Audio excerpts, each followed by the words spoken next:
Olá, seja muito bem-vindo ao nosso canal e o tema de hoje é como contratar. Se você gostou desse tema, inscreva-se no nosso canal, dê sua curtida ou deixe seu comentário.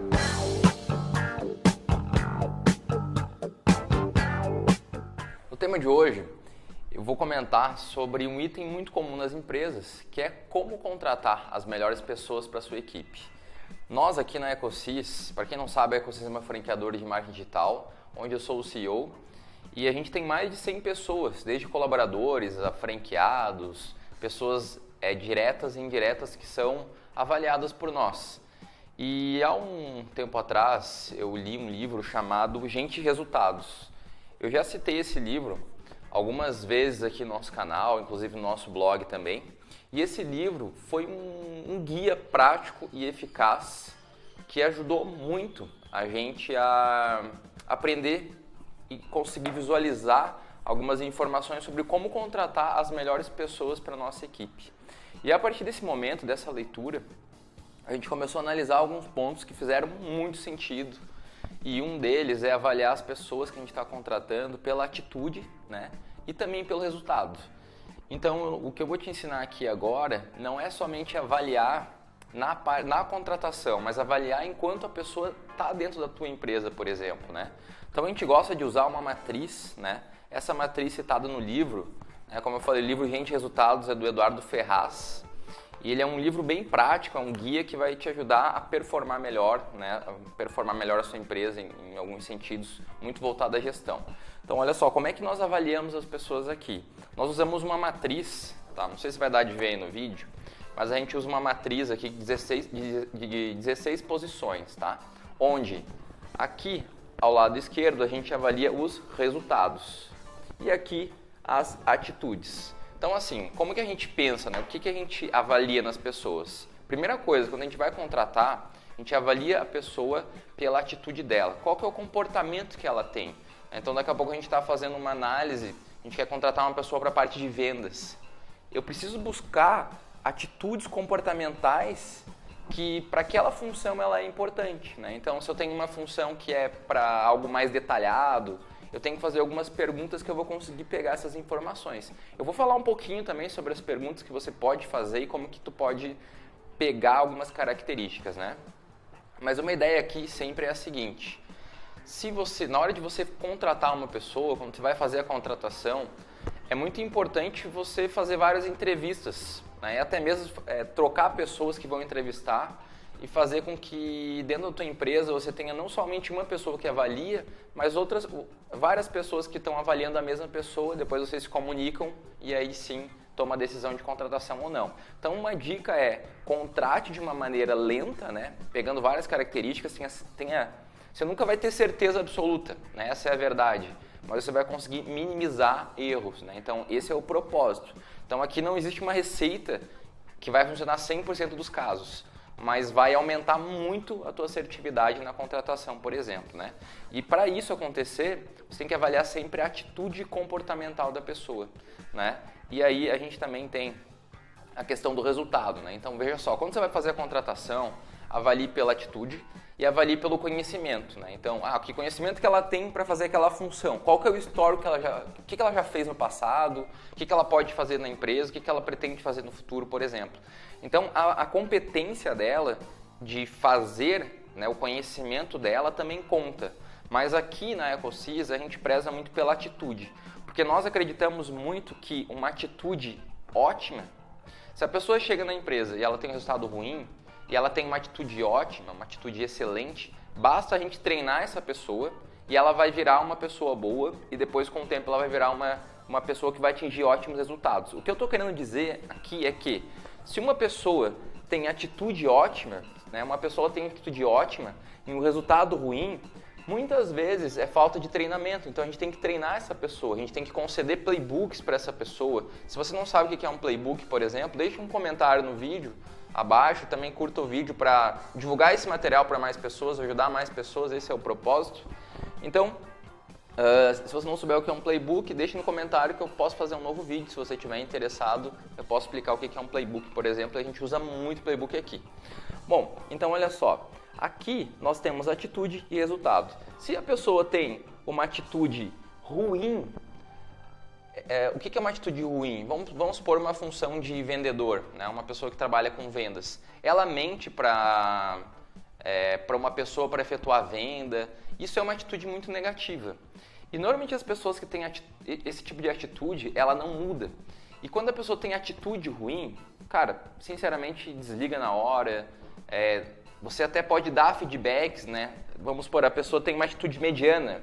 A pessoa chegou atrasado, dá um feedback para ela, explica para ela, isso daqui eu tô te dando um cartão amarelo, você não pode fazer isso. E aí se a pessoa repetir várias vezes, já vai demonstrar a atitude dela, né?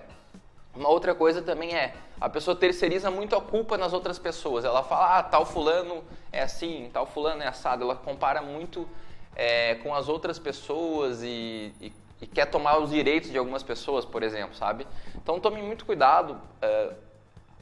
Isso é muito difícil de ler muitas vezes, mas tu consegue ler isso de maneira clara quando você analisa o comportamento do dia a dia e você dá tarefas para essas pessoas executarem. Mas antes de fazer a contratação, aí que está o grande segredo, né? Você tem que fazer algumas perguntas. E agora eu vou um pouco para o lado das perguntas, mas só para deixar claro. Então sempre avalie por atitude e por resultado. Se a pessoa tiver atitude excelente e tiver um resultado médio e você treinar essa pessoa, ela vai ter resultados ótimos com o tempo. Então, a atitude é a chave, certo? Então, contrate sempre uma pessoa pela atitude dela. Agora, eu vou falar um pouquinho sobre como que nós contratamos aqui, que tipo de pergunta que a gente faz para as pessoas, tá? Então, a gente divide em 3 áreas, tá? Como que a gente faz isso?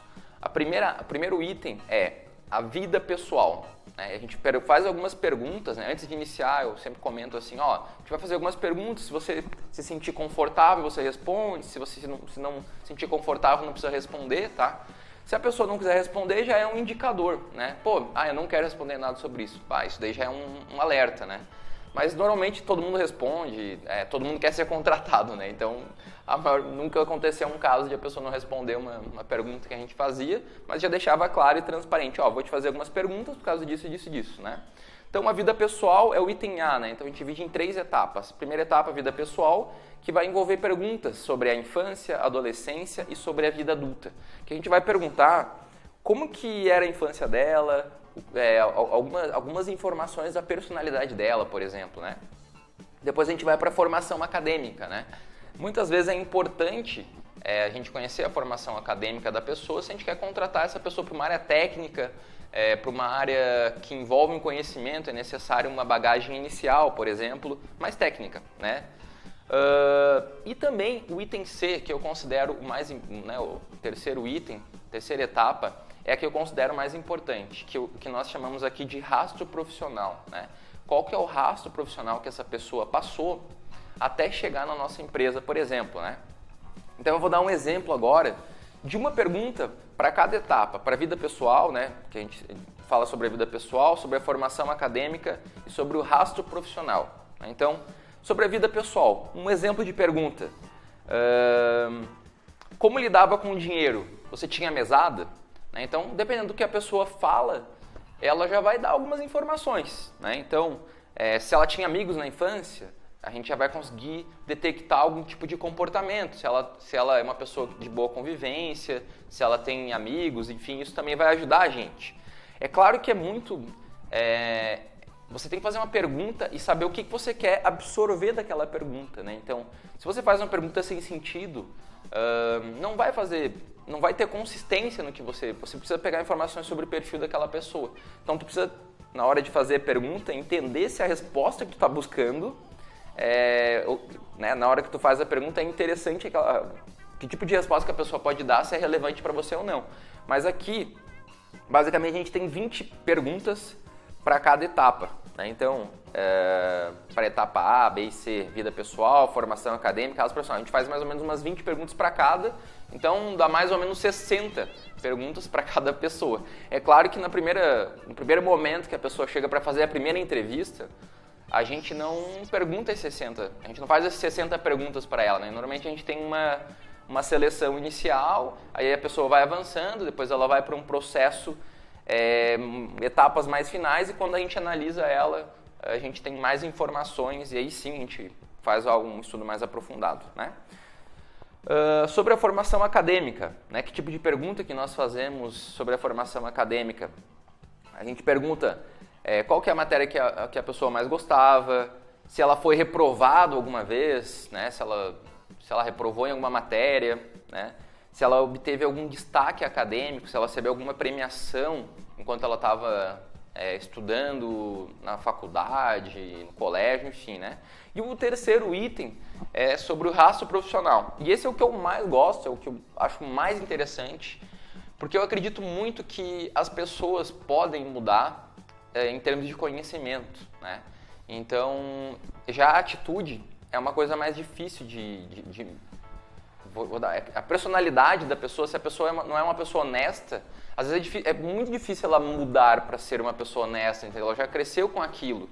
Mas o rastro profissional eu considero muito importante, porque ele vai dar uma visão, se a gente fazer as perguntas certas e claras, vai dar uma visão das competências das pessoas, dos hábitos que são eficazes que aquela pessoa faz, por exemplo, né? Então, uma pergunta que a gente faz, com que idade teve o primeiro emprego formal? Né? Isso demonstra, né, a aptidão dela de querer evoluir, de querer entrar no universo de trabalho, né? Quanto que ela ganhava, por exemplo, a gente pergunta isso claro, tem que alinhar, tem que deixar alinhadas as expectativas, o que a gente pode oferecer, né, para ela, o que ela pode ganhar, né? Outro exemplo de pergunta, como eu falei, a gente faz 20 perguntas aqui para cada etapa da vida, digamos assim, né? Então, um outro exemplo qual foi o trabalho mais frustrante da sua vida profissional e por quê? Né? Então, às vezes a pessoa pergunta, na hora que a pessoa vai responder isso, ela coloca a culpa no colega, coloca a culpa em um terceiro, ela não identifica que a culpa é dela, ela coloca a culpa na empresa.